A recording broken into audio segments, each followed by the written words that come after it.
হারানো ডায়েরির খোঁজে লিখেছেন বিমল কর। নোটন এসে বলল, দাদা, ইস্কাপনের টেক্কা এসেছে। নাকের ফুটোয় সর্দি পেন্সিল গুঁজে ভিক্টর জোরে জোরে টানছিল। সবেই বর্ষা নেমেছে কলকাতায়। একটানা 3 মাস গা জ্বালানো গরমের পর নতুন বর্ষার জল কলকাতাকে একটু নরম করে তুলেছে ঠিকই, কিন্তু ভিক্টর বেচারির কাঁচা সর্দি লেগে গিয়েছে। সকালে 1 দফা, সন্ধেবেলা 1 দফা। কাক ভেজা ভিজে গেলে সর্দি লাগবে, এ আর নতুন কথা কি। ভিক্টরের নাক বোঝা, গলা চুলকোচ্ছে, চোখ জ্বালা করছে। আজ সকাল থেকেই সামান্য জ্বর জ্বর ভাব। তবু সে আজ অফিসে এসেছিল। কাজ থাক না থাক, অফিসে না এলে তার ভালো লাগে না। গোটা 2 বড়ি খেয়ে মাথা ধরা এখন একটু কম ভিক্টরের। মাঝে মাঝে ঘামও হচ্ছিল। বিকেল প্রায় শেষ। আর খানিকটা পরে সে উঠে পড়বে, সোজা বাড়ি যাবে। এমন সময় নোটন এসে বলল, দাদা, ইস্কাপনের টেক্কা এসেছে। ভিক্টর নাক থেকে সর্দি পেন্সিল নামিয়ে অবাক হয়ে বলল, ইস্কাপনের টেক্কা? সেটা আবার কে? নোটন হেসে বলল, মুখটা দেখলেই বুঝতে পারবে। লিগে আজ মোহনবাগানের খেলা নেই, কাজেই মাঠে যাবার টান নেই নোটনের। ইস্টবেঙ্গলও নিশ্চয়ই আজ খেলছে না, নয়তো নোটন কানে ট্রানজিস্টর লাগিয়ে বসে থাকত। ইস্টবেঙ্গল পয়েন্ট হারালে নোটনের ফুর্তি বাড়ে। আজ নিশ্চয়ই এলেবেলে খেলা চলছে মাঠে, আর নোটনও টেক্কা গোলাম সাহেব নিয়ে মত্ত। ভিক্টর বলল, কি চাই? দেখা করতে চাই তোমার সঙ্গে। কে পাঠিয়েছে? তা কিছু বলল না। কি দরকার? তাও তো বলল না। বলল দেখা করতে চাই। ডাক দেখি কে। নোটন চলে গেল। ভিক্টর হাত পা এলিয়ে অলসভাবে বসেছিল এতক্ষণ। এবার খানিকটা সোজা হয়ে বসল। মক্কেল হলেও হতে পারে। ঘরে ঢুকে মক্কেল যদি দেখে গোয়েন্দা সাহেব ওরফে প্রাইভেট ইনভেস্টিগেটর ভিক্টর ঘোষ বা সিকিউরিটি কনসালটেন্ট ঘোষ সাহেব বেকার ছোকরার মতো পার্কের বেঞ্চিতে হাওয়া খাওয়ার মুখ করে শুয়ে আছে, সঙ্গে সঙ্গে ভিক্টরের সম্পর্কে ধারণা খারাপ হয়ে যাবে মক্কেলের। ভাববে লোকটা গোয়েন্দা না ফুটপাতের জ্যোতিষী। সব জিনিসেরই রীতিনীতি আছে। নতুন এক ভদ্রলোককে সঙ্গে নিয়ে ঘরে ঢুকল। ভদ্রলোককে দেখে ভিক্টর বুঝতে পারল নতুন কেন এই মানুষটিকে ইস্কাপনের টেক্কা বলেছে। ওর গায়ের রংটি কুচকুচে কালো, একেবারে গোল ধরনের চেহারা, মাথায় টাক, টাকের পাশে সামান্য চুল, গায়ে ছাপছোপ মারা পুশকোট, পরনের প্যান্টটা কালচে রঙের, গোল মুখ, মোটা মোটা হাত, গলায় বুঝি একটা সোনার ফিনফিনে হার, হাতে ছাতা। ভদ্রলোক নমস্কার করে বললেন, আমার নাম বলাই শাসমল। ভিক্টরও হাত তুলে নমস্কার জানালো, বসুন। বলাই শাসমল এগিয়ে এসে চেয়ার টেনে বসলেন। নোটন চলে গেল। চেয়ারে বসে শাসমল পকেট থেকে একটা ভিজিটিং কার্ড বের করে এগিয়ে দিলেন। বললেন, আমি আমার মালিকের তরফে আপনার কাছে এসেছি। ভিক্টর কার্ড দেখছিল। বলল, আপনাকে কেউ পাঠিয়েছে না নিজে এসেছেন? পাল সাহেব রেফার করলেন। ও, উনি একসময় আমার সিনিয়র ছিলেন। পাল সাহেব আপনার সঙ্গে যোগাযোগ করতে বললেন। ভিক্টর বার 2 হেঁচে ফেলল জোরে জোরে। রুমাল দিয়ে নাক মুখ মুছল। বলল, বৃষ্টিতে ভিজে হঠাৎ ঠান্ডা লেগে গিয়েছে। তা বলুন, আমি কি করতে পারি আপনার জন্যে? শাসমল বললেন, আমি এসেছি আপনার সঙ্গে একটা অ্যাপয়েন্টমেন্ট করতে। আমার মালিক মিস্টার সুনন্দন সিনহা আপনার সঙ্গে কথা বলতে চান বাড়িতে। কার বাড়িতে? মিস্টার সিনহার কাশীপুরের বাড়িতে। ভিক্টর বলল, তার বাড়িতে গিয়ে কেন? আমি ডাক্তার নই যে কল দিলে রোগী দেখতে পেশেন্টের বাড়িতে যাব।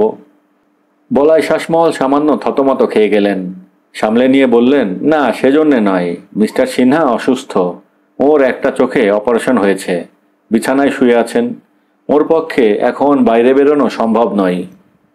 ভিক্টর যেন অপ্রস্তুত বোধ করল। ও, সিক? কি হয়েছে চোখে? কাচের গুঁড়ো ঢুকে গিয়েছে। সে কি? তা এখন ভালো আছেন। ভিক্টর টেবিল থেকে সর্দি পেন্সিল তুলে নাকে গুঁজল, টান মারল। তাহলে ব্যাপারটা আমার আন্দাজ করা দরকার। আপনার মালিক ঠিক কী জন্যে আমার সঙ্গে দেখা করতে চান? শাসমল বললেন, সেটা উনিই বলবেন। আমি শুধু বলতে পারি আপনাকে একটা ডায়েরি খাতা খুঁজে দিতে হবে। ভিক্টর অবাক। শাসমল কি পাগল, না তার মালিক পাগল? একটা ডায়েরি খাতা খুঁজতে কেউ গোয়েন্দার কাছে আসে? ভিক্টর বলল, ডায়েরি খাতা খুঁজে দেওয়ার জন্যে আমায় নিয়ে যেতে চান? এরকম কথা তো আমি কখনো শুনিনি মশাই। বলাই শাসমালের একটা মুদ্রা দোষ আছে, মাঝে মাঝেই তাঁর যেন চোয়াল আটকে যায়। সেটা আলগা করে নেবার জন্যে হাঁ করেন। বার দুই হাঁ করে শাসমল বললেন, এটা সাধারণ ডায়েরি নয়। ওই একটা ডায়েরির অনেক দাম, টাকা পয়সার হিসেবে তার দাম ধরবেন না, ওটার অন্য মূল্য। ভিক্টর একদৃষ্টে শাসমল বা ইস্কাপনের টেকাকে দেখতে লাগলেন। ভদ্রলোককে দেখতে হয়তো খানিকটা রগুড়ে মনে হয়, কিন্তু পাগলাটে বলে তো মনে হয় না। ওপর চালাক, চতুর, ছটফটে স্বভাবের মানুষও শাসমল নন। শান্ত ধরনের কথাবার্তা। ভিক্টর কৌতূহল বোধ করল। বলল, আপনার কার্ড দেখে আমি ঠিক বুঝতে পারলাম না, আমাকে একটু বুঝিয়ে বলুন। আপনি মানে আপনারা কি করেন? কি ধরনের ব্যবসা আপনাদের? বলাই শাসমল বললেন, আমরা অর্ডার সাপ্লায়ার, সার্কাসে জন্তু জানোয়ার সাপ্লাই করি। ভিক্টর থ মেরে গেল। তারপর বলল, বলেন কি, সার্কাসের আবার অর্ডার সাপ্লায়ার থাকে নাকি? আমরা তো আছি, বলে শাসমল একটু হাসলেন। আমাদের কোম্পানির বয়স 30 বছর হয়ে গেল। সিলভার জুবিলি শেষ বলতে পারেন। একসময় ছোটোখাটো রাজরাজরা, জমিদার গোছের লোকেরা আমাদের কাছ থেকে বাড়ির চিড়িয়াখানার জন্য পাখি, ময়ূর, হাতি পর্যন্ত কিনতেন। এখনও সব নেই, সার্কাসের মালিকরাই যা কেনে টেনে। এই ধরনের ব্যবসা চলছে, তবে আগের মতো নয়। ব্যবসাটা কে শুরু করেছিল? সুনন্দনবাবুর বাবা। ভালো শিকারী ছিলেন, নিজে একটা সার্কাস পার্টিও খুলেছিলেন, the great new Bengal circus. সার্কাসটা বেশি দিন চালাতে পারেননি, জন্তু জানোয়ার সাপ্লাইয়ের ব্যবসাটা দাঁড়িয়ে গিয়েছিল। আমি অবশ্য তখন ছিলাম না, পরে এসেছি। ভিক্টর নোটনকে ডাকলো কলিং বেল বাজিয়ে, ডেকে 2 কাপ চা দিতে বলল।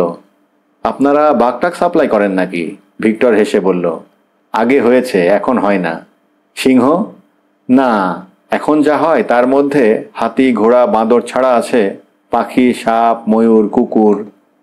সার্কাসে ময়ূর দেখিনি তো। না, ময়ূর আর পাখি এমনি অনেকে কেনে, মাঝে সাঝে সিনেমার লোকে আসে ভাড়া নিতে, রেয়ার। সেদিন একটা সিনেমা পার্টির 1 জোড়া ময়ূর দরকার ছিল, পাঠিয়ে দেয়া হলো, ফেরতও আনলাম। তারপর কি ঝামেলা, টাকা আদায় হয় না, ঝগড়াঝাঁটি থেকে হাতাহাতি। সিনেমা পার্টি মানেই বজ্জাতের দল। ভিক্টর হেসে ফেলল।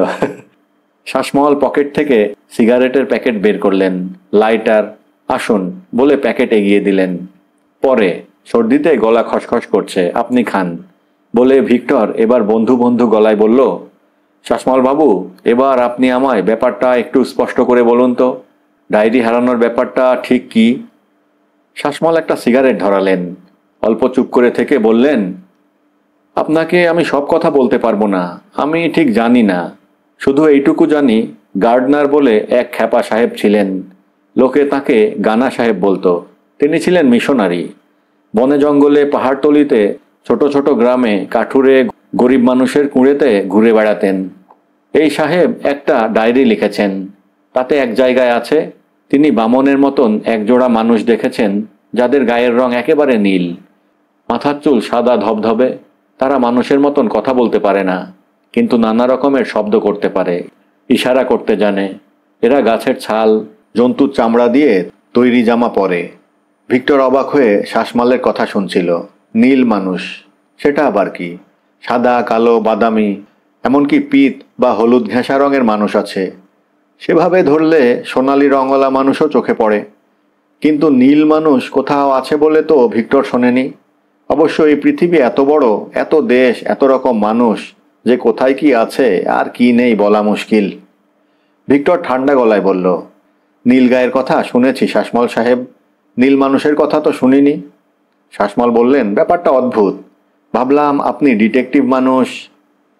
শাসমলকে থামিয়ে ভিক্টর বলল, গোয়েন্দা হলেই বিশ্বব্রহ্মাণ্ডের সব কিছু তার নখদর্পণে থাকবে, এমন একটা ধারণা রাইটাররা চালু করে দিয়েছে। গোয়ালে গরু আছে, 1/2 মাইল দূরে দাঁড়িয়ে কোনো কোনো গোয়েন্দা বলে দিতে পারে গোয়ালে কটা গরু আছে, কি ধরনের গরু, একটা গরু কত লিটার দুধ দিতে পারে। না মশাই, আমি অত বড় গোয়েন্দা নই, বলে ভিক্টর হেসে উঠল। শাসমলও হাসলেন। মনে হলো কথাটা তার পছন্দ হয়েছে। বললেন, যা বলছিলাম, গার্ডনার সাহেবের এই ডায়েরিটা খুবই মূল্যবান আমার মালিকের কাছে, তিনি সেটা উদ্ধার করতে চান। নতুন চা নিয়ে এসেছিল, টেবিলে নামিয়ে রাখলো, রেখে ভিক্টরের দিকে একটু চোখের ইশারা করলো মুচকি হেসে, যেন বলল, ইস্কাপনের টেক্কা কিনা বলো। চলে গেল নোটন। ভিক্টর বলল, একজোড়া নীল বামনের কথা ডায়েরিটাতে আছে। এই জন্যেই কি আপনার মালিক ডায়েরিটাকে মহামূল্য মনে করেন? একরকম তাই, তবে অন্য অনেক কিছু ওর সঙ্গে থাকতে পারে। আপনি জানেন না? সামান্যই জানি। যা জানি তা শুনে আপনার লাভ হবে না, আমারও বলা উচিত নয়। কারণ মালিক আমায় এসব কথা আলোচনা করতে বলেননি। তিনি শুধু আপনার সাহায্য চান, এটাই জানাতে বলেছেন। ভিক্টর দু মুহূর্ত তাকিয়ে থাকলো। খুবই বিশ্বস্ত ম্যানেজার শ্বাসমল। বলল, নিন, চা নিন। তা সেই সাহেব কোথায়? তিনি অনেকদিন মারা গেছেন। তাঁর ডায়েরি আপনার মালিকের হাতে এলো কেমন করে? সুনন্দনবাবুর বাবার সঙ্গে গার্নার সাহেবের খুব বন্ধুত্ব ছিল। মারা যাবার সময় সাহেব নিজেই সুনন্দনবাবুর বাবাকে দিয়ে যান। শ্বাসমল চায়ের কাপ উঠিয়ে নিলেন। ভিক্টর নিজের চায়ের কাপে চুমুক দিল। অন্যমনস্ক হয়ে থাকলো সামান্য। পরে বলল, সুনন্দনবাবুর বাবা গত হয়েছেন। কতদিন আগে? বছর 6-7। মারা যাবার সময় কত বয়স হয়েছিল? বেশি না, 63-64। স্ট্রোক হয়েছিল, সেরিব্রাল। ধীরে ধীরে চায়ে চুমুক দিলেন শ্বাসমল। দুর্ধর্ষ মানুষ ছিলেন মহানন্দন। পাথরের মতন চেহারা, লম্বা চওড়ায় সমান। এক একটা হাত যেন বাঘের থাবা। খেতে ভালোবাসতেন, ডাক্তারদের কথা শুনতেন না। মারাও গেলেন খাবার টেবিলে। মানুষটিকে না দেখলে তার সম্পর্কে বোঝা যায় না। কিন্তু তিনি তো আর নেই। ভিক্টর বলল, মহানন্দন, সুনন্দন, এরকম নামও তো বড় শোনা যায় না। নন্দনটা ওদের পারিবারিক ব্যাপার। সুনন্দন বাবুর ছোট ভাইয়ের নাম বিশ্বনন্দন। সুনন্দন বাবুর বয়স কত? 40-এর কম, বছর 36। মহানন্দন যখন মারা যান সুনন্দনের বয়স ছিল মোটামুটি 30-এর মতন। আপনি কি বলতে পারেন সেই মিশনারি সাহেব কখন মহানন্দন বাবুকে তাঁর ডায়েরিটা দিলেন? মাথা নাড়লেন শ্বাসমল। না, আমি জানি না। ভিক্টর একটু চুপ করে থেকে বলল, আপনি নিজের চোখে ডায়েরিটা দেখেছেন? দেখেছি। কতদিন আগে ডায়েরিটা খোয়া গেছে? ধরা পড়েছে সপ্তাহ 2 আগে। কবে খোয়া গেছে সঠিক করে বলা মুশকিল, তবে মাসখানেকের মধ্যেই। ভিক্টর চা খেতে খেতে একটা সিগারেট তুলে নিল। মনে মনে যেন হিসেব কষছিল। বলল, সুনন্দনবাবু কাউকে সন্দেহ করেন? আপনি কথা বলে দেখবেন। ডায়েরি চুরির ঘটনা যেদিন সুনন্দনবাবুর চোখে ধরা পড়ল তার দিন 2-3 পরে ওর একটা অ্যাক্সিডেন্ট হলো। কপালে হাতে চোট লাগলো। তবে মারাত্মক যা হলো সেটা ওর চোখে কাঁচ ঢুকে যাওয়া। ভগবান বাঁচিয়ে দিয়েছেন। নেহাত ছোট 1-8টা টুকরো কাঁচের কুচি ঢুকেছিল, নয়তো চোখটা নষ্টই হয়ে যেত। ভিক্টর যেন অবাকই হলো। ডায়েরি চুরির সঙ্গে অ্যাক্সিডেন্টের সম্পর্ক আছে নাকি? না, নিতান্তই 2টি ঘটনা পরপর ঘটে গিয়েছে। অ্যাক্সিডেন্ট হলো কেমনভাবে? ভিক্টর বলল। সেটাও অদ্ভুত। বলায় শ্বাসমল বললেন, গ্যারাজ থেকে জিপ গাড়ি নিয়ে বেরুচ্ছিলেন সুনন্দন। হঠাৎ একটা লোহার তেকানা রড, মানে অ্যাঙ্গেল, জিপের সামনে কাঁচের ওপর পড়ে গেল। এত আচমকা ঘটনাটা ঘটে যে ওনার ব্রেক কষতে একটু সময় লাগে। কাঁচটা চুরমার, জিপের মাথার দিকটাও সামান্য তেবড়ে গিয়েছে। লোহার অ্যাঙ্গেল কেমন করে এলো? বলতে পারবো না, আপনি যখন যাবেন সবই দেখবেন। ভিক্টর ভাবল কিছুক্ষণ। বলল, ঠিক আছে, যাব। কবে? আজ? না, আজ আমার শরীরটা ভালো নেই। কাল যাব, সন্ধ্যের আগেই। ঠিকানা রেখে যান। কার্ডে আছে। ভিক্টর কার্ডটা দেখল। আপনি কি একই বাড়িতে থাকেন? না। শ্বাসমল মাথা নাড়লেন। আমি কাছেই থাকি, গ্যালিফ স্ট্রিটে। আমার ঠিকানাটা আমাদের অফিসের, লিটল জু। আপনি যদি বলেন আমি এসে নিয়ে যেতে পারি। কোনো দরকার নেই, আমি যাব। জায়গাটা একটু বলে দিন। শ্বাসমল জায়গাটা বুঝিয়ে দিলেন। রেলইয়ার্ডের প্রায় গায়ে। চা শেষ করে শ্বাসমল বললেন, আপনার সঙ্গে ফিজ, মানে টাকা পয়সার ব্যাপারে কোনো কথা হলো না? ভিক্টর বলল, আগে আমি যাই, সুনন্দন বাবুর সঙ্গে কথাবার্তা বলি, তারপর দেখা যাবে। তবু ছোটোখাটো কাজ হলে 1,500-2 হাজারের বেশি লাগার কথা নয়। আর যদি লেগে থাকতে হয় আমরা আপনাদের নামে বিল করব, বিল হিসেবে পেমেন্ট। শ্বাসমল বললেন, আপনাকে নিয়ে যাচ্ছি আমাদের তরফ থেকে। সে কাল দেখা যাবে। তাহলে আজ আমি উঠি? হ্যাঁ, আসুন। একটা কথা, আপনি কি বরাবরই এদের কাজকর্মের সঙ্গে আছেন? শ্বাসমল উঠে পড়েছিলেন। বললেন, না, আমি এদের সঙ্গে বছর 8 রয়েছি। মহানন্দন বাবুর আমলে এসেছিলাম, ওর জীবনের শেষের দিকে। তার আগে? শ্বাসমল কয়েক পলক তাকিয়ে থাকলেন, তারপর বললেন, আমি সার্কাসে খেলা দেখাতাম, ড্যাগার থ্রোয়ার, চোখ বাঁধা অবস্থায় ছোড়া ছুঁড়তাম। ভিক্টর অবাক হয়ে শ্বাসমলকে দেখতে লাগলো। পরের দিন বিকেলে এক পশলা বৃষ্টির পর আকাশ অপরিষ্কার থাকলেও আর জলভরা ঘন মেঘ চোখে পড়ছিল না। বৃষ্টি হওয়ার কথা বলা যায় না, তবে তার আশা কম। ভিক্টর তার অফিস ছেড়ে বেরিয়ে পড়ল। নোটনকে বলল, তুই অফিস বন্ধ করে চলে যাস। নিচে নেমে স্কুটার নেবার সময় ভিক্টর দেখল কোনো হতচ্ছাড়া ছেলে স্কুটারের সিটের ওপর এক পাটি ছেঁড়া কাদামাখা হাওয়ায় চটি রেখে পালিয়ে গেছে। এখানে হরদম এরকম হয়। রাজ্যের গাড়ি, স্কুটার, মোটর বাইক পড়ে থাকে নিচে, কে কার খবর রাখে। সিটটা মুছে নিয়ে ভিক্টর স্কুটারের চাকা দেখে নিল। হাওয়া ঠিক আছে, এখনও বিকেল ফুরিয়ে যায়নি। ঘড়ির কাঁটায় অবশ্য এখন আর বিকেল নয়, কিন্তু আকাশ মেঘলা থাকা সত্ত্বেও আলো রয়েছে। আষাঢ় মাসের বিকেল, আলো মরতে দেরি হবে। ভিক্টর বেরিয়ে পড়ল। ভিড়ভাড়াক্কা ঠেলে টালা পর্যন্ত যেতে কম করেও 45, জ্যামে পড়লে ঘন্টা দেড়েক। ভিক্টর ঠিক করে নিয়েছিল টালার ব্রিজ পর্যন্ত গিয়ে বাঁহাতি রাস্তা নেবে। কাশীপুর তার চেনা জায়গা নয়, দেখেছে এইমাত্র। কাল মাঝে মাঝেই সে লিটল জু, সুনন্দন, শ্বাসমল বাবুকে নিয়ে ভেবেছে, কিছুই আন্দাজ করতে পারেনি। মানুষের কত রকম পেশাই না হয়। সত্যি ভিক্টর কোনোদিনও শোনেনি সার্কাসওয়ালাদের পশু পাখি জুগিয়ে দেবার জন্যে কেউ কোম্পানি খোলে। আজব ব্যাপার। জন্তু জানোয়ার বিক্রি হওয়ায় এটা ঠিক, তা বলে ব্যবসা হিসেবে ব্যাপারটা নেওয়া রীতিমতো ঝামেলার কাজ। কেউ যদি এই ঝামেলার কাজ নেয়, নিক, কী বা করা যাবে। পেশা পেশাই। সুনন্দনের পেশা নিয়ে ভিক্টর মাথা ঘামাতে চায় না। তার অন্য কাজ, একটা পুরনো ডায়েরি খুঁজে বের করা। হতে পারে ডায়েরিটা হারিয়ে গিয়েছে বা চুরি গিয়েছে। শ্বাসমলের কথাবার্তা থেকে মনে হলো তাদের সন্দেহ চুরি গিয়েছে। কিন্তু চুরি যাবে কেন?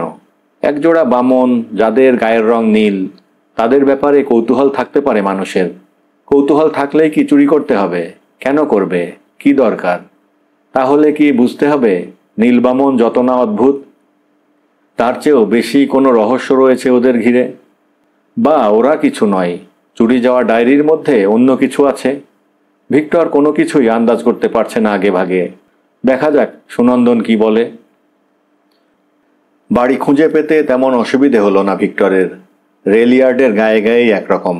বাঁ দিকে কাশীপুর ব্রিজ, খালের দুর্গন্ধ। ভিক্টর স্কুটার থামিয়ে দাঁড়িয়ে পড়ল। দেখল বাড়িটাকে। অনেক পুরনো। অন্ধকার হয়ে আসায় বাড়িটাকে যেন আরও পুরনো দেখাচ্ছে। ভাঙা ফটক, ফটকের একপাশে একটা ময়লা সাইনবোর্ড, লিটল জু। ফটকের সামনে দারোয়ানের ঘর। দারোয়ান যে কে বোঝা যায় না। জনা তিনেক হিন্দুস্তানি মিলে উনুন ধরাচ্ছে, কয়লার ধোঁয়া উঠছে। নিজেদের মনেই গল্প করছিল তারা। ভিক্টরকে কেউ কিছু জিজ্ঞেস করল না। স্কুটার নিয়ে ঢুকে পড়ল সে। ভেতরে এসে ভিক্টরের মনে হলো এ যেন সেই কোম্পানির আমলের বাড়ি। ভাঙাচোরা ইট, খসা, আগাছায় ভর্তি। একটু নজর করতেই বোঝা গেল বাড়ির সামনের দিকটা গুদম হিসেবে ভাড়া দেওয়া। ভাঙা টেম্পো পড়ে আছে গোটা তিনেক। ছোট মাপের এক লরি। গন্ধ উঠছিল বিচিত্র। আরও খানিকটা এগিয়ে আসতেই ভিক্টর শুনল কে যেন তাকে ডাকছে। বলাই শ্বাসমল। এদিকে। বলাই শ্বাসমল এগিয়ে এসে ডাকলেন, আসুন। ভিক্টর বলল, আপনি আছেন? আপনার জন্য দাঁড়িয়ে আছি, এদিকে আসুন। বাড়ির সামনের দিকটা রেশন দোকান, গোডাউন, প্লাস্টিক কারখানা। বাড়ির কেউ এদিকে থাকে না, পেছন দিকে থাকে, আসুন। শ্বাসমল পথ দেখিয়ে বাড়ির পেছনের দিকটায় নিয়ে গেলেন। ভিক্টর দেখল এ পাশটা অন্যরকম। পুরনো ভাঙাচোরা চেহারা হলেও অনেক পরিষ্কার। মানুষজন থাকে বলেই মনে হয়। সামনের বড় বারান্দায় কাঠের জাফরি, আলো জ্বলছে। মাঠের মতন জায়গাটায় কিছু ফুল গাছের ঝোপ। অনেকটা তফাতে লোহার জাল দিয়ে ঘেরা গোল মতন একটা জায়গা। ভিক্টর বলল, ওটা কি? ওটা ওটা আমাদের জন্তু জানোয়ার রাখার জায়গা। রাত্রিরে ভালো বুঝতে পারবেন না, দিনের বেলায় দেখবেন। দেখার মতন এখন কিছু পাবেন না। গোটা চারেক হরিণ, 8 ডজন বাঁদর, কিছু পাখি, 2 জোড়া ময়ূর, আর একটা ভাল্লুক আছে। ভাল্লুকটা বুড়ো, মরার সময় হয়েছে। হাতি আর নেই। বছর 2 আগে একটা উট জোটানো গিয়েছিল, বিক্রি হয়ে গিয়েছে। ভিক্টর স্কুটার রাখলো একপাশে। বাড়িটা দোতলা, পুরনো আমলের বলে ছাদ এত উঁচু যে মনে হয় 3 তলার সমান বাড়ি। শাসমল ভিক্টরকে নিয়ে সিঁড়ি দিয়ে কাঠের জাফরি ঘেরা বারান্দা টপকালো। বারান্দার মধ্যেই বসার জায়গা, বাতি জ্বলছিল, বেতের সোফা সেট, পায়ের তলায় বিয়ে বাড়ির শতরঞ্চির মতো এক বড় শতরঞ্চি, পাতাবাহারের গোটা 2 টব, দেয়ালে এক জোড়া হরিণের শিং ঝুলছে। শাসমল বললেন, বসুন, আমি সুনন্দনকে ডেকে আনি। ভিক্টর লক্ষ্য করল তার অফিসে বসে মালিককে আপনি আজ্ঞে করলেও বাড়িতে সেই সৌজন্য দেখাবার দরকার পড়ে না শাসমলের। ভিক্টর এপাশ ওপাশ লক্ষ্য করছিল। নিচে যেখানে সে বসে আছে তার ডান পাশে একটা দেওয়াল, পুরো নয়, আধা আধি। মাথার দিকের গড়নটা তরুণের মতো। ওপাশে ঘরদোর, এখান থেকে দেখা যায় না। বাঁ দিকে কাঠের সিঁড়ি উঠে গিয়েছে দোতলায়। সিঁড়ির মুখে একটা ঘর, খড়খড়ি দেওয়া দরজা, দরজা বন্ধ ছিল। ভিক্টর একটা সিগারেট ধরালো। আজ তার সর্দি ভাবটা অনেকটা কমে গিয়েছে। মাঝে মাঝে নাক ভারী হয়ে উঠছে ঠিকই, তবে মাথায় কপালে যন্ত্রণা কম। সামান্য পরেই পায়ের শব্দ শুনল ভিক্টর। সিঁড়ির দিকে তাকালো। সুনন্দন নেমে আসছে রেলিং ধরে। তার পাশে বলাই শাসমল। সুনন্দন নিচে নেমে এলো, পরনে পাজামা, গায়ে পাঞ্জাবি। পাঞ্জাবির একটা কি দুটো বোতাম লাগানো, বাকিগুলো খোলা। সুনন্দন কাছে আসতেই ভিক্টর তাকে নজর করে দেখল। দেখতে সুশ্রী, মাঝারি স্বাস্থ্য, মাথার চুল কোঁকড়ানো, চোখে গগলস ধরনের চশমা, একটা চোখের ওপর পাতলা প্যাড লাগানো আছে এখনো, লিউকোপ্লাস দিয়ে প্যাড আটকানো। বলাই শাসমল কিছু বলার আগেই সুনন্দন হাত তুলে নমস্কার করল। ভিক্টরও নমস্কার জানালো। শাসমল বললেন, সুনন্দন তুমি বসো, আমি একটু চায়ের কথা বলে আসি। সুনন্দন বসল, বলল, চা না কফি? ভিক্টর বলল, যা হোক, আমার আপত্তি নেই। শাসমল আবার সিঁড়ির দিকে চলে গেলেন। কিছুক্ষণ চুপচাপ। তারপর সুনন্দন বলল, আমরা মিস্টার টি.কে. পালের সঙ্গে প্রথমে যোগাযোগ করেছিলাম। উনি অসুস্থ, আপনার সঙ্গে কথা বলতে বললেন। ভিক্টর বলল, মিস্টার পাল আমার সিনিয়র ছিলেন, উনি অসুস্থ? কি হয়েছে? বললেন, হার্টের একটু গোলমাল, সিরিয়াস নয়, বিশ্রাম নিচ্ছেন। ভিক্টর কিছু বলল না। একদিন পাল সাহেবের খবর নিয়ে আসতে হবে। তবে ভিক্টরের মনে হলো স্টার সিকিউরিটি সার্ভিস থেকে বেরিয়ে এসে পাল সাহেব নতুন যে ফার্ম খুলেছিলেন সেটা 5 হাতে পড়ে নষ্ট হয়ে যাওয়ায় উনি বেজায় ধাক্কা পেয়েছেন। অনর্থক অনেক টাকাও নষ্ট হয়েছে ওর। সুনন্দন বলল, আপনার সঙ্গে বলাইদার কথাবার্তা হয়েছে, শুনেছেন তো সব? ভিক্টর তাকালো, মাথা নাড়ল, বলল, না, আমি 12 আনা কথাই শুনিনি। শুধু শুনলাম আপনার কাছে এক সাহেবের একটা ডায়েরি খাতা ছিল, সেটা মহামূল্যবান। ডায়েরিটা খোয়া গিয়েছে, খুঁজে দিতে হবে। সুনন্দন বলল, হ্যাঁ, ডায়েরিটা নানা দিক দিয়েই মূল্যবান।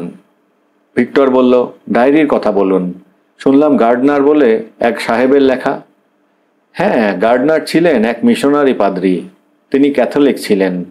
একসময় রাঁচির দিকে মিশনারি স্কুলে পড়াতেন।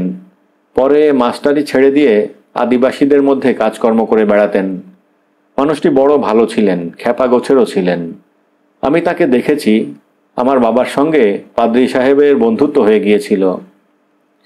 কখনো কখনো তিনি বাবার কাছে এসে থাকতেন 10-15 দিন। এখানে কলকাতায়? না, আমাদের একটা ছোট বাড়ি ছিল, কাঠের বাংলো বাড়ি, ঢাল পাহাড়ি বলে একটা জায়গায়। জায়গাটা কোথায়? পঞ্চকোট পাহাড়ের কাছে। আপনি আদ্রা দিয়ে যেতে পারবেন, আবার আসানসোল দিয়েও যেতে পারেন। বাড়িটা কি শখের জন্য করা হয়েছিল? অনেকটা তাই, তবে বাবা জঙ্গল পশু পাখি ভালোবাসতেন। আমাদের ব্যবসাও ছিল জন্তু জানোয়ার বিক্রির। বাড়িটা বাবার কাজেও আসতো। সেই বাড়ি এখনো আছে? না, বিক্রি হয়ে গেছে। ডায়েরিতে সাহেবের নিজের কথা ছিল না আরও কিছু ছিল? সুনন্দন চশমায় হাত দিল। তার রঙিন চশমার ভেতর দিয়ে চোখ দেখা যাচ্ছে না। প্যাড পরানো চোখটার, কপাল আর গালের দিকে লিউকোপ্লাস্ট লাগানো।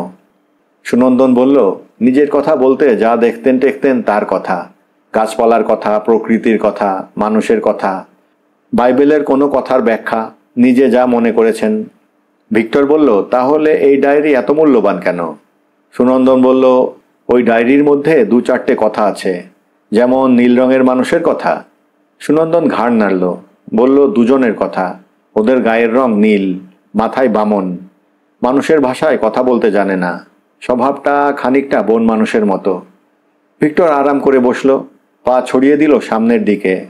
সুনন্দনকে লক্ষ্য করছিল। বলল, এই দুজন নীল বামনের জন্যই কি ডায়েরিটা অত মূল্যবান? সুনন্দন কিছু বলতে যাচ্ছিল, সিঁড়িতে শব্দ শোনা গেল পায়ের। শাসমল আসছেন, সঙ্গে বাড়ির বুড়ো মতো এক কাজের লোক, হাতে ট্রে। শাসমলরা নিচে এলেন। সামনের গোল মতন বেতের সেন্টার টেবিলে ট্রে নামিয়ে রাখলো বুড়ো লোকটি, রেখে চলে গেল। ভিক্টর দেখল 3 পেয়ালা কফি, একটা গোল ডিশে বড় বড় কিছু সিঙাড়া। শাসমল বললেন, নিন, ঘরে ভাজা সিঙাড়া। বর্ষার দিন, ভালোই লাগবে, বলে ডিশটা টেবিল থেকে তুলে ভিক্টরের দিকে এগিয়ে দিলেন। ভিক্টর হেসে বলল, পরে নিচ্ছি, বেশি গরমে জিভ পুড়ে যাবে। শাসমলের দিকে তাকালো সুনন্দন, বলল, আপনি বসুন বলাইদা। বলাই শাসমল বসলেন। ভিক্টর সুনন্দনের দিকে তাকিয়ে বলল, আপনি যেন কি বলছিলেন নীলবামনের কথা?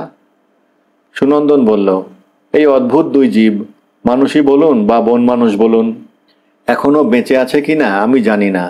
কিছুদিন আগে, মাস 2 আগে আমি একটা চিঠি পাই। প্যান্থার সার্কাস নামে এক সার্কাস আমাদের চিঠি লিখে জানায় তারা শুনেছে যে আমাদের কাছে ব্লু ডোয়ার্ফ নামে এক জন্তু আছে, মানুষের মতন দেখতে। ওরা ওদের সার্কাসের জন্যে ব্লু ডোয়ার্ফ কিনতে চায়, ভালো দাম দেবে। ভিক্টর বলল, প্যান্থার সার্কাস, নাম শুনিনি, বলে হাত বাড়িয়ে একটা সিঙাড়া নিল ডিশ থেকে। সুনন্দন বলল, বাইরের সার্কাস, সিঙ্গাপুরে ওদের অফিস। বাইরের সার্কাস? দেশের বাইরেও আপনারা জীবজন্তু চালান দেন? আগে দেওয়া হতো, বাবার জানাশোনা ছিল অনেক, আমাদের কোম্পানির নামও লোকে জানতো। আমি দিই না, দেবার ক্ষমতাও নেই। বাবাও শেষের দিকে বাইরের সঙ্গে ব্যবসা বন্ধ করে দিয়েছিলেন। শাসমল বললেন, গভর্নমেন্ট আজকাল বড় কড়া, হরেক রকম ফ্যাকড়া বার করেছে, আমাদের পোষায় না। সুনন্দন কফির পেয়ালা তুলে নিল, আছেই বাকি আমাদের, কোনো রকমে চালিয়ে যাচ্ছি। ভিক্টর বলল, প্যান্থার সার্কাস আপনাদের কেন চিঠি লিখল? জানলই বা কেমন করে যে আপনারা ব্লু ডোয়ার্ফের খোঁজ রাখেন? কি জানি, সুনন্দন বলল, সেটাই রহস্য। প্যান্থার সার্কাসের চিঠির জবাব দেননি আপনি? দিয়েছি, জবাবটা স্পষ্ট নয়। কেন? ভাবলাম একবার খোঁজ খবর করে দেখা যাক, যদি সত্যি নীল বামন ধরা যায়, চালান দিই আর না দিই, দেশের মধ্যেও হুলস্থুল পড়ে যাবে, আমার নাম ছড়াবে, টাকা পয়সার দিক থেকেও সুবিধে হতে পারে, আর যদি বাইরে চালান দেওয়া সম্ভব হয়, মোটা টাকা পেতে পারি।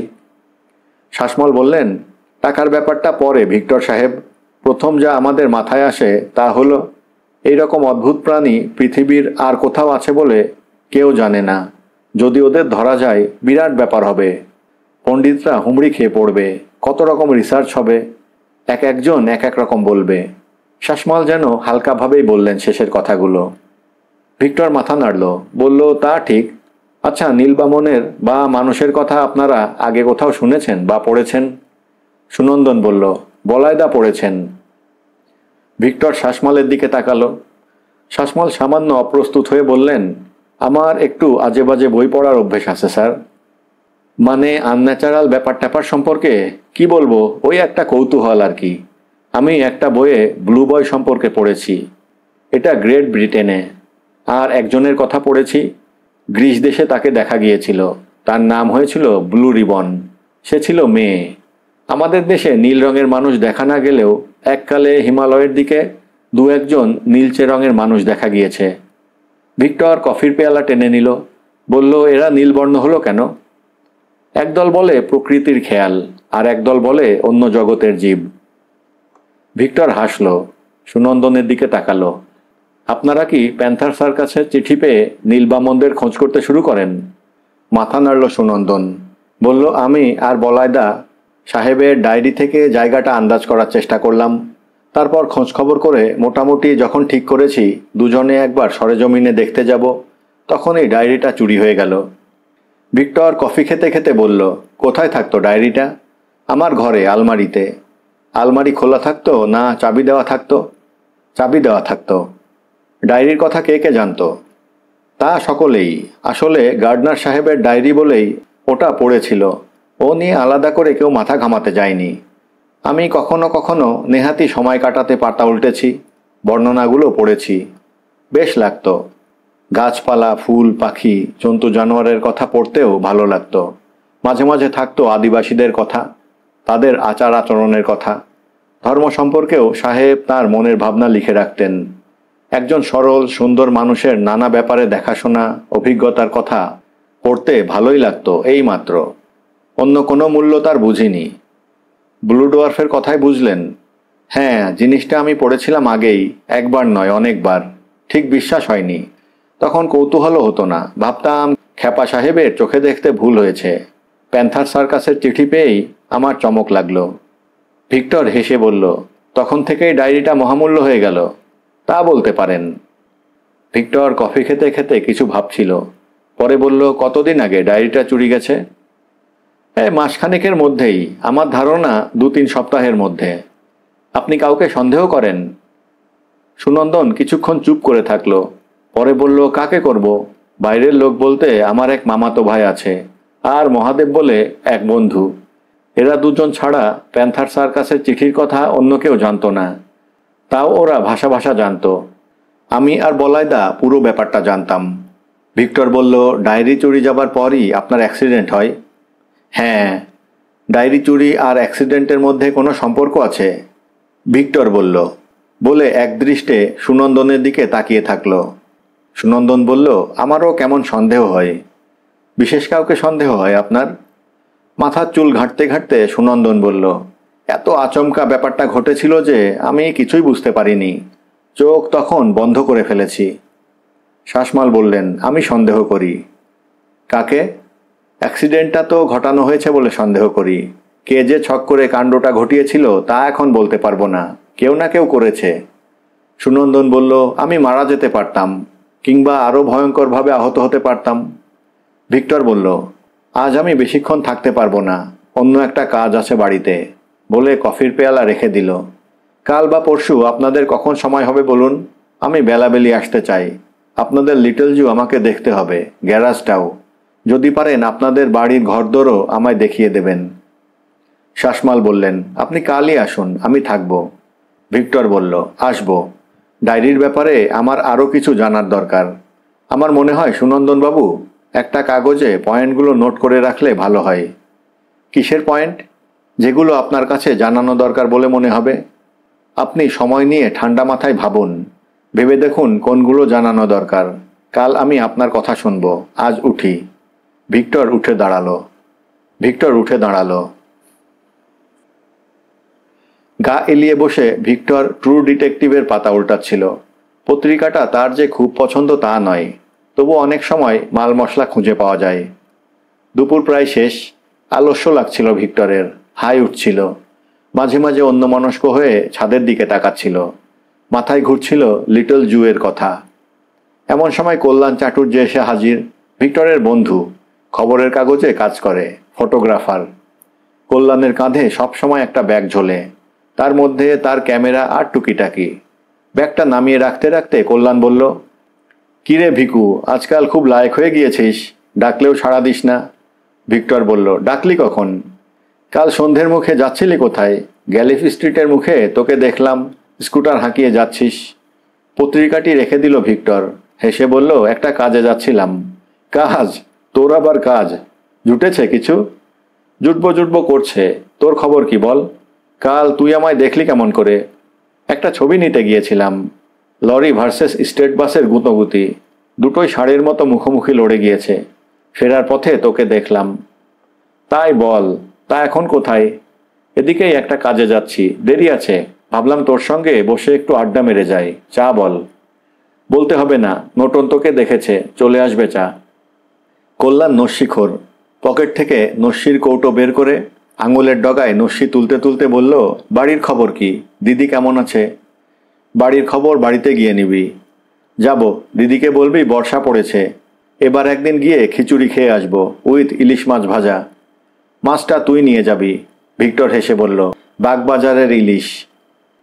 কল্যাণ নস্যির টিপ নাকের কাছে এনে গম্ভীরভাবে বলল, সর্ষের তেলটাও নিয়ে যাব নাকি? ভিক্টর জোরে হেসে উঠল, কল্যাণও। হাসি থামতেই ভিক্টরের হঠাৎ কি যেন মনে পড়ে গেল।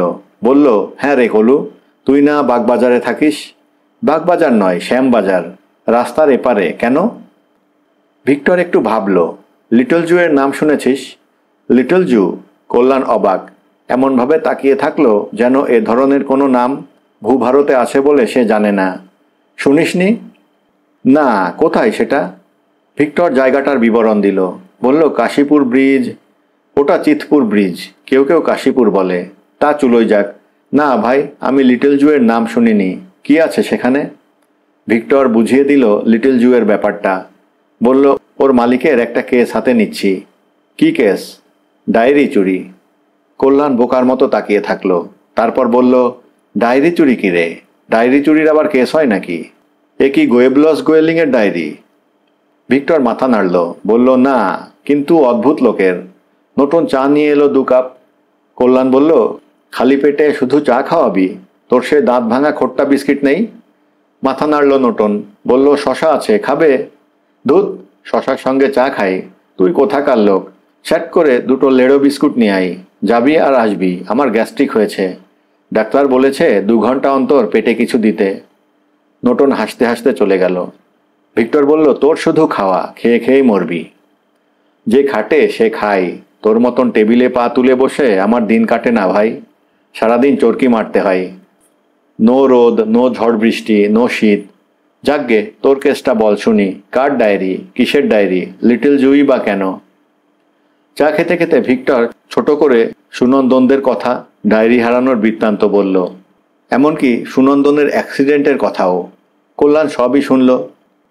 এরই মধ্যে নটন 2টো গজামার্কা বিস্কিট এনে দিল কল্যাণকে। চা বিস্কিট খেতে খেতে কল্যাণ বলল, আজব ব্যাপার। নীল রঙের মানুষ হয় বলে আমি জানি না। তবে কোনো কারণে যদি গায়ের রং পাল্টে গিয়ে থাকে কে জানে। ভিক্টর বলল, প্রকৃতির খেয়াল হলেও হতে পারে, আবার অন্য কিছুও থাকতে পারে। সবচেয়ে আশ্চর্যের ব্যাপার হলো, বাইরে থেকে একটা সার্কাস পার্টির চিঠি আসার পরেই ডায়েরি কেন চুরি যাবে? আর ডায়েরি চুরির পর সুনন্দনের ওরকম অ্যাক্সিডেন্টই বা হবে কেন? ও তো আরও বিশ্রীভাবে চোট পেতে পারত। মাথায় তেমনভাবে লাগলে মরেই যেত। কল্যাণ মাথা হেলালো। বলল, সুনন্দনকে কেউ মারার চেষ্টা করেছিল? সন্দেহ হয়। কেন? নিজেদের স্বার্থে। তা তুই আমায় কিছু করতে বলিস? ভিক্টর বলল, আমার মনে হয় তুই একটু খোঁজ করলে লিটল জু সম্পর্কে খোঁজ খবর আনতে পারবি। তোর তো ওদিকে অনেক বন্ধু। কল্যাণ বলল, ঠিক আছে, পাত্তা লাগাচ্ছি। আর একটা কাজ করবি, আমাকে একটা ছবি তুলে দিবি লিটল জুয়ের। কল্যাণ বলল, ছবি তোলা কোনো প্রবলেম না, কিন্তু তুলব কেমন করে? লোকের বাড়ি বয়ে গিয়ে হুট করে ছবি তোলা যায় না, পারমিশন নিতে হয়। ভিক্টর বলল, চেষ্টা করে দেখ, না হলে আমি আছি। মাথা নাড়ল কল্যাণ। আরও খানিকক্ষণ গল্পগুজব করে চা খেয়ে উঠে পড়ল কল্যাণ। বলল, চলি বন্ধু, আমি পাত্তা লাগাচ্ছি, তোকে জানাবো। কল্যাণ চলে যাবার পর ভিক্টর একটা সিগারেট ধরিয়ে গা এলিয়ে বসে ভাবতে লাগলো। ডায়েরি চুরির সঙ্গে বাইরের সার্কাস কোম্পানির চিঠির যে একটা সম্পর্ক রয়েছে তাতে কোনো সন্দেহ নেই। কথা হলো, বাইরের সার্কাস কোম্পানি নীলবামনের কথা জানলো কেমন করে? কে তাদের জানালো? রাম শ্যাম যে মানুষটি জানিয়ে থাকুক, তার সঙ্গে সার্কাস কোম্পানির কিসের সম্পর্ক? ভেতরে ভেতরে কি কোনো লেনদেন চলছিল? যদি চলে থাকে, টাকার পরিমাণ কত? আর যদি ধরেই নেওয়া যায় ভেতরে ভেতরে লেনদেন চলছিল, তাহলে সুনন্দনকে চিঠি লেখার কারণ কি? তার অজান্তেই তো সব হতে পারত। তার উপর সুনন্দনের অ্যাক্সিডেন্ট কেন? ব্যাপারটা জটিল, গোলমেলে। ভিক্টরের আরও গোলমাল লাগছে নীলবামনের কথা ভেবে। সত্যিই কি নীলবামন ছিল, এখনও রয়েছে? না ওটা কোনো ধাঁধা, এমন কোনো গোপন সংকেত যা সাধারণের ধরার উপায় নেই? তবে তা যদি হবে, গার্নার সাহেবের মতো মানুষ, যার অত দেখাশোনা পরিচয় রয়েছে বন জঙ্গলের সঙ্গে, সেখানকার মানুষজনের সঙ্গে, তিনি কেন তা ধরতে পারলেন না? ভিক্টর মাথার চুল ঘাঁটতে লাগলো। কিছুই ধরা যাচ্ছে না। এখন 3:30 কি 4:45। ভিক্টর আজ আগে থেকেই বেরিয়ে পড়বে। সুনন্দনদের বাড়িতে যাবে, লিটল জু দেখবে, সেই সঙ্গে গ্যারাজটাও। বসে থাকতে থাকতে আচমকা কি মনে পড়ে গেল ভিক্টরের। টেবিলের নিচের ড্রয়ারে টেলিফোন গাইড রাখেছে। গাইড তুলে নিয়ে পাতা উল্টাতে উল্টাতে একটা নম্বর খুঁজে কাগজে লিখে নিল। বিশ্বাসদাকে এখন পাওয়া যাবে কিনা কে জানে। টেলিফোনেরও যা অবস্থা আজকাল। ভিক্টর বার কয়েক চেষ্টা করল, পারল না। লাইনই লাগছে না। বিরক্ত হয়ে উঠছিল ভিক্টর। হঠাৎ তার ফোনই বেজে উঠল। রিসিভার তুলল ভিক্টর। হ্যালো, ঘোষ সাহেব? ও পাশের গলা। শাসমল সাহেব নাকি? শাসমল কি বলতে লাগলেন? ভিক্টর মন দিয়ে শুনছিল। শেষে বলল, আমি আসছি। না না, 6টার আগেই পৌঁছাবো। ভদ্রলোককে বসিয়ে রাখুন। কি, অতক্ষণ বসবেন বলে মনে হয় না? আরে মশাই, চেষ্টা করে দেখুন না। একান্তই যদি বসতে না চান ঠিকানাপত্র নিয়ে রাখুন, আমি ঘণ্টাখানেকের মধ্যে পৌঁছে যাব। ফোন রেখে দিল ভিক্টর। ফোন রেখে আবার তুলল। নম্বরটা তার দরকার। এবার বিশ্বাসকে পাওয়া গেল। ভিক্টর বলল, বিশ্বাসদা, আমি ভিক্টর। না না, বেঁচে পড়তেই আছি। হ্যাঁ, গালাগাল দেবে দাও, কি করব বলো? ভাবি তোমার বাড়িতে চলে যাব, হয়ে ওঠে না। বাড়িও করেছো বাবা, বর্ষে বেহালা ছাড়িয়ে। ভিক্টর ওপার থেকে কোনো কথা শুনে হাসতে লাগলো। তারপর বলল, শোনো, একটা দরকারে ফোন করেছি। তোমার কাজকর্ম এখন কেমন? ডাল পিরিয়ড? তা আমাকে একটা লোক দাও, নজর রাখতে হবে। কি? না না, নর্থ ক্যালকাটায় আসতে হবে, টালার দিকে, কাশীপুর ব্রিজটার কাছেই। হ্যাঁ, একটা কেস হাতে নিয়েছি, হপ্তাখানেক চোখ রাখলেই হবে। কি বলছো? না, 24 ঘন্টা দরকার নেই, সকাল থেকে সন্ধে। হ্যাঁ, তুমি কালকে আমার অফিসে পাঠিয়ে দাও। টাকা পয়সার ব্যাপারটা তুমিই ঠিক করো।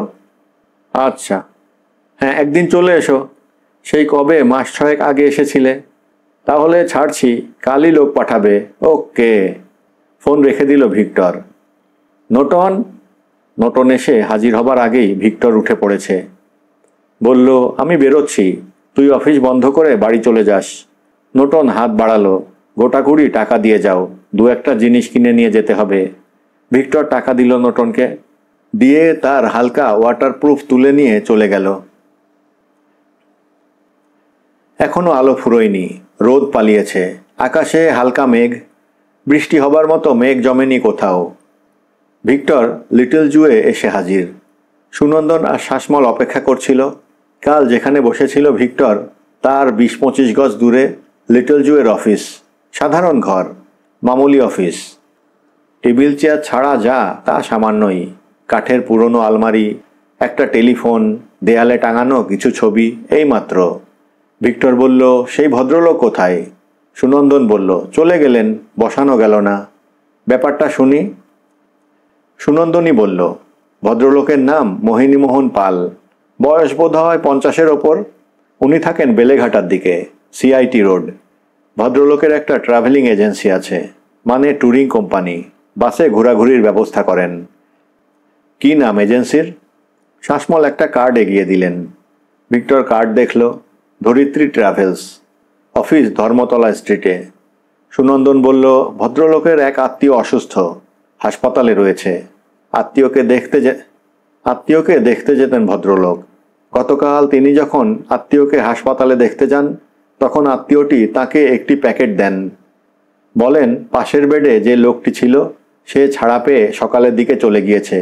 যাবার আগে অনুরোধ করেছিল এই প্যাকেটটা যদি ঠিকানা মতো জায়গায় পৌঁছে দেওয়ার ব্যবস্থা তিনি করেন, বড় ভালো হয়। ভিক্টর বলল, মানে? যে পেশেন্ট ছাড়া পেয়ে হাসপাতাল থেকে চলে যাচ্ছে, সেই পেশেন্ট অন্য এক পেশেন্টকে অনুরোধ করেছিল। হ্যাঁ। প্যাকেটের ওপর নাম ঠিকানা ছিল। হ্যাঁ, ভালোভাবে প্যাক করা, ওপরে আমার নাম লিটল জু লেখা, ঠিকানাও ছিল। ভিক্টর বলল, শাসমল সাহেব আমাকে ফোনে বললেন প্যাকেটের মধ্যে গার্নার সাহেবের হারানো ডায়েরিটা ছিল। হ্যাঁ, ডায়েরিটা আমার কাছে ফেরত এসেছে। ভিক্টর সুনন্দনের দিকে তাকিয়ে হাসল। সুনন্দন বলল, যে পাতাগুলো দরকার সেগুলো নেই, ছিঁড়ে বার করে নেওয়া হয়েছে। ভিক্টর বলল, ডায়েরিটা কই? অফিসেই আছে, আপনার জন্য রেখে দিয়েছি, বলে সুনন্দন টেবিলের ড্রয়ার দেখালো। দেখবেন? ভিক্টর মাথা নাড়ল, দেখবে। বলল, আগে চলুন আপনাদের লিটল জু একবার দেখে আসি। চলুন, সুনন্দন বলল, বলে শাসমলকে ডাকল। অফিস ঘর থেকে অন্তত 50 গজ দূরে লিটল জু। পুরোপুরি গোল না হলেও প্রায় গোল মতন একটা জায়গা জাল দিয়ে ঘেরা। পাশের খানিকটা জায়গা একটানা জালের বেড়া দেওয়া, মাথার ওপরেও জালে চাঁদোয়া। 2-1 জায়গায় হয় টিন, না হয় অ্যাসবেস্টাস। ভেতরে 2-1টা ছোট মাপের গাছপালা, অল্প স্বল্প ঝোপঝাড়, মানে ঘাস আর লতাপাতার ঝোপ। ভিক্টরের মনে হলো সেকেলে বড় বড় জমিদার বাড়ি, যাকে রাজবাড়ি বলা হতো, সেই সব বাড়িতে এই রকম শখের চিড়িয়াখানা থাকতো। দেখার মতো বিশেষ কিছু নেই, পাখি এখানে বেশি। একজোড়া ময়ূর আছে, গোটা 12-14 বানর, একটা ভালুক, রাজহাঁস গোটা 4। ভিক্টর বলল, আপনাদের ব্যবসা চলে কেমন করে? সুনন্দন বলল, কোথায় আর চলে, পাখি কিছু বিক্রি হয়, প্রাইভেট অর্ডার থাকে। পাখিওয়ালারাও খদ্দের ঠিক করে আমাদের কাছে এসে নিয়ে যায়। আমরা অবশ্য সার্কাসের অর্ডার পেলে জন্তু জানোয়ার জোগাড়ের ব্যবস্থা করি। কেমন করে? লোক আছে আমাদের। সাপ দেখবেন? সাপ? শাসমল বললেন, সাপের বিষ নিয়ে যাবার লোক আছে। ভিক্টর বলল, না মশাই, সাপ আমি দেখব না, ওই জিনিসটি আমার একেবারেই পছন্দ নয়। সুনন্দন বলল, তাহলে চলুন অফিসে ফিরি। চলুন। অফিসে ফিরে শাসমল গেলেন বাড়ির দিকে চায়ের কথা বলতে। ভিক্টর একটা সিগারেট ধরিয়ে চেয়ারে বসল। বলল, ডায়েরিটা আমি দেখব, তার আগে দুটো কথা জেনে নিই। চুরি যাওয়া ডায়েরি আপনি ফেরত পেয়েছেন, পাননি ডায়েরির মধ্যে কিছু পাতা। আপনি কি এরপরও ব্যাপারটা নিয়ে এগোতে চান? সুনন্দন অবাক হয়ে বলল, এগোবো না? বাহ, ডায়েরির আসল জিনিসই তো চুরি গিয়েছে। ভিক্টর একটু পরে বলল, যে ব্লু ডোয়ার্ফ বা নীল বামনের কথা ডায়েরিতে ছিল, তাদের সম্পর্কে আপনার আগ্রহ আছে? আগে ছিল না, এখন খুবই আগ্রহ। বাইরের সার্কাস পার্টির জন্যে? খানিকটা তাদের জন্যে ঠিকই, বাকিটা নিজের জন্যে। কেন? ভালো করে ভাবিনি। ভিক্টর অন্যমনস্কভাবে কয়েক টান সিগারেট খেল। বলল, ওই যে ভদ্রলোক, কি নাম, আজ এসেছিলেন? মোহিনীমোহন পাল। ভদ্রলোককে আপনি আগে কখনো দেখেছেন? না, মাথা নাড়ল ভিক্টর। মানুষটিকে কেমন মনে হলো? সুনন্দন কি বলবে বুঝতে পারল না। শেষে বলল, সাধারণ মানুষ যেমন হয়, খারাপ বলে তো মনে হলো না। নয়তো বাড়ি বয়ে কেউ অন্যের দেওয়া জিনিস দিতে আসে। তা ঠিক। আচ্ছা, আপনারা কি জিজ্ঞেস করেছিলেন ওর আত্মীয়ের পাশের বেডে যে রোগীটি ছিল তার নাম, বয়স, কেমন দেখতে ছিল, কি অসুখ করেছিল তার, কতদিন ছিল হাসপাতালে? সুনন্দন বলল, শাসমলদা করেছিলেন। আচ্ছা। পাশের বেডে যে ছিল তার নাম জানা যায়নি, মানে ভদ্রলোকের আত্মীয় জানেন না। বয়স বছর 40-এর মতন, দিন 5 হাসপাতালে ছিল। রোগ তেমন কিছু নয়, হাই ফিভার। প্রথমে খারাপ ধরনের ম্যালেরিয়া মনে হয়েছিল, পরে দেখা গেল ম্যালেরিয়া, তবে খারাপ ধরনের নয়। পেশেন্ট নিজেই রিলিজ চেয়ে নিয়ে চলে গেল। আর কিছু? না, আর কিছু বলতে পারলেন না ভদ্রলোক। মোহিনীমোহন পালকে কোথায় পাওয়া যাবে? অফিসে, বাড়িতে। তার আত্মীয় কি এখনও হাসপাতালে? হ্যাঁ। তাহলে চলুন, কাল ভদ্রলোকের অফিসে যাওয়া যাক, সেখান থেকে হাসপাতালে। আমি কি যেতে পারবো? শাসমলদা পারবেন, আপনাকে ডায়েরিটা দেখাই। সুনন্দন ডায়েরি দেখাবার আগেই শাসমল ফিরে এলেন। মোহিনীমোহনের অফিস একেবারেই সাধারণ, ছোট মাপের দুটো ঘর, আসলে একটাই হবে, পার্টিশন করে দুটো খুপড়ি করা হয়েছে। একটাই বসেন মোহিনীমোহন আর ক্যাশবাবু, অন্যটায় এক কেরানিবাবু। অফিসের বেয়ারা নিতান্তই টুল পেতে বসে থাকে। লোকজন যারা টিকিট কিনতে আসে তারা বসে ফোল্ডিং চেয়ারে। মোহিনীমোহনের ব্যবসা হলো যাকে বলে লাক্সারি বাসে করে ঘুরে বেড়ানোর ব্যবস্থা করা। দূরপাল্লায় বাস ছোটে না, কাছাকাছি জায়গায় ঘোরাফেরা করে। দীঘা, বিষ্ণুপুর, জয়রামবাটি, এই রকম আর কি। দীঘার দিকেই তার বাস বেশি চলে। শাসমলকে সঙ্গে নিয়ে ভিক্টর এলো ধর্মতলা স্ট্রিটে মোহিনীমোহনের অফিসে। তখন বিকেল ফুরোয়নি। শাসমলকে চিনতে পারলেন মোহিনীমোহন। আসুন।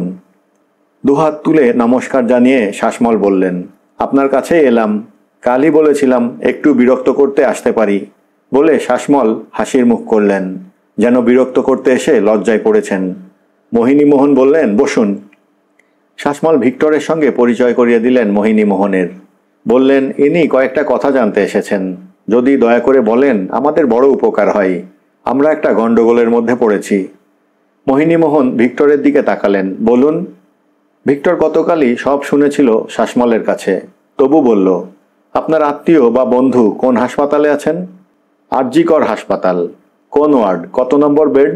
মোহিনীমোহন ওয়ার্ড বললেন, বেড নম্বরও। নামটা জেনে নিল ভিক্টর। বলল, উনি এখনও আছেন হাসপাতালে? হ্যাঁ, কেন? আপনি কি আজও হাসপাতালে যাবেন? না, আজ যাব না, অন্য কাজ রয়েছে। ভিক্টর সামান্য ইতস্তত করে বলল, আপনার সঙ্গে 2-4টে কথা ছিল, একটু আড়ালে। বলে আর চোখে ক্যাশবাবুর দিকে তাকালো। মোহিনীমোহন বুঝতে পারলেন। ক্যাশবাবুকে বললেন, সরকার তুমি বরং রায়বাবুর কাছ থেকে ঘুরে এসো। বলবে 27-12 গাড়িটার কাজ হচ্ছে, দিন 4 লাগবে। তার আগে বুকিং নিতে পারছি না। যদি দিন 5 পরে হলে চলে, আমাদের বাস পাওয়া যাবে। ক্যাশবাবু কাগজপত্র গুছিয়ে ক্যাশ বাক্সে চাবি দিয়ে উঠে পড়ল। যাবার সময় চাবিটা মোহিনীমোহনের সামনে রেখে দিল। শাসমল বললেন, পালবাবু, গতকালই আমরা আপনাকে বলেছিলাম আমাদের একটা সাহায্য করতে হবে। ইনি ঘোষ সাহেব আমাদের কোম্পানির হয়ে একটা কাজ করছেন, আপনি যদি সাহায্য করেন। মোহিনীমোহন মানুষটিকে দেখলে সজ্জন বলেই মনে হয়। খানিকটা বয়স হয়েছে, পরনে ধুতি পাঞ্জাবি, পান খান, দাঁতে ছোপ ধরে গিয়েছে, চোখ দুটি বড় বড়, ডানগালে মস্ত আঁচিল। মোহিনীমোহন বললেন, বলুন কি সাহায্য করতে পারি। ভিক্টর বলল, আপনি কতদিন ধরে হাসপাতালে আসা যাওয়া করছেন? দিন 7। আপনার আত্মীয় বা বন্ধুর কি অসুখ হয়েছে? ও আলসারের রোগী, মাঝে মাঝেই ভোগে, এবার বাড়াবাড়ি হয়েছিল, এখন অনেকটা ভালো। আপনি কি রোজই হাসপাতালে যান? না, রোজ পারি না। শেষ কবে গিয়েছিলেন? পরশু। পরশুই কি আপনি প্যাকেটটা পান? হ্যাঁ, পরশুই পাই। কাল আমার নিজের একটা কাজ ছিল, ওদিকে প্যাকেটটা নিয়ে গিয়েছিলাম। ভিক্টর সামান্য চুপ করে থাকল। দেখল একবার শাসমালকে, তারপর বলল, আপনি যে হাসপাতালে যেতেন, আশেপাশের বেডের রোগীদের নিশ্চয়ই দেখেছেন। দেখেছি মানে চোখে পড়তো, ভিজিটিং আওয়ার্সে কত লোক যায়, তার মধ্যে কে রোগী কে ভিজিটর বোঝাও যায় না। সার্জিক্যাল ওয়ার্ড তো নয় মশাই যে চট করে বোঝা যাবে। ভিক্টর বলল, তার মানে আপনি ঠিক নজর করে দেখেননি? আপনার আত্মীয়ের বেডের পাশে কোনো রোগী ছিল? মোহিনীমোহন মাথা নাড়লেন। না, দেখিনি, ঠাহর করে দেখিনি। তবে এক ছোকরাকে দেখতাম, সে ভিজিটিং আওয়ার্সে বাইরের 2-1জনের সঙ্গে বারান্দার দিকে গিয়ে গল্প করত। কেমন দেখতে? কেমন দেখতে? মোহিনীমোহন যেন মনে করবার চেষ্টা করলেন ছোকরাকে। তারপর বললেন, চেহারা খারাপ নয়, ছিপছিপে, গায়ের রং ময়লা, মুখের মধ্যে কেমন অবাঙ্গালি ছাপ আছে। নামধাম? না, কিছুই বলতে পারবো না। ভিক্টর শাসমলের দিকে তাকালো, বোঝাতে চাইল এখানে বসে থেকে আর লাভ হবে না। আমরা আজ উঠি, ভিক্টর বলল। আপনাকে বিরক্ত করে গেলাম। চেয়ার সরিয়ে উঠে পড়ল সে। হঠাৎ কি মনে হলো, বলল, আপনার তো বাস সার্ভিস, কত লোকজন বুকিংয়ের জন্য আসে এখানে।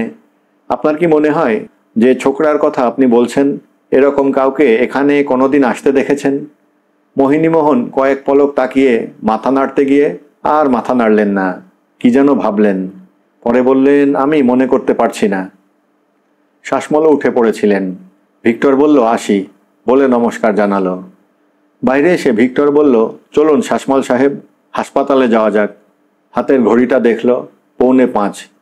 আরজিকর পর্যন্ত যেতে যেতে 6টা বেজে যাবে হয়তো। দেখাশোনার পালা শেষ হয়ে যাবে ততক্ষণে। তবুও একবার চেষ্টা করে দেখা যেতে পারে।